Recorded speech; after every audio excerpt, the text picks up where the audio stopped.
If you're not wall mounting your TV, or even if you are and you're going to have a console down below it, you got to look at this thing right here. This is the 4TV sound console, and the guys at AudioXperts who make this want you to know it is not a sound bar. So what you'll see on the top panel is a panel of glass. While it makes it look very glossy and attractive, it's also a hardcore fingerprint and dust magnet. That's one downside. The other is, I look at this thing and I think this is gorgeous. I don't want to stick a TV on top of it, but that's exactly what it's for.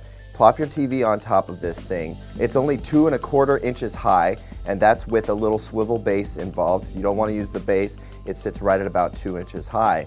Very low profile, just kind of blends into the console. Up top are the onboard controls. They're all touch capacitive keys.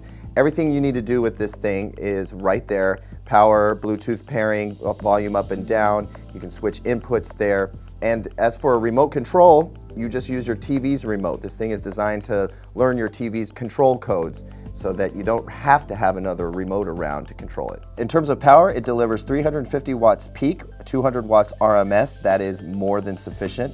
And that power drives what looks like 11 drivers, 2 fabric dome tweeters, 4 specialized mid-range drivers, 4 4.5 woofers, and then a built-in subwoofer as well for the ultra-low stuff. This can decode Dolby Digital and DTS surround formats. It's got a separate music, movie, and enhanced dialogue mode built in.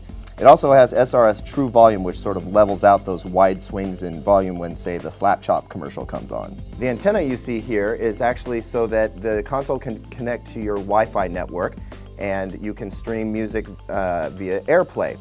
This also has Bluetooth built in with aptX encoding, so if you want to stream via Bluetooth instead of AirPlay, you can do that as well. On the far left is a sub-volume control. Next to that, you've got an Apple-specific USB input.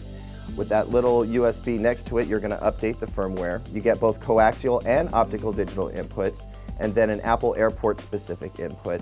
And then you've got a set of analog inputs for whatever else you might want to connect, and a zone output if you want to run the audio off to another area of the house. AudioXperts throws in 3 cables as accessories. You've got an Apple USB to 30-pin adapter.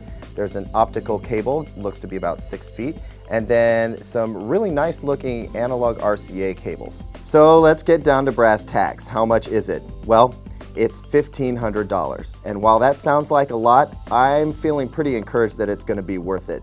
This thing weighs 55 pounds. It looks like it's going to be a top-notch performer. Of course, we won't know until we actually give it a listen. So come back to Digital Trends where we'll have a full review of the 4TV console in a couple of weeks.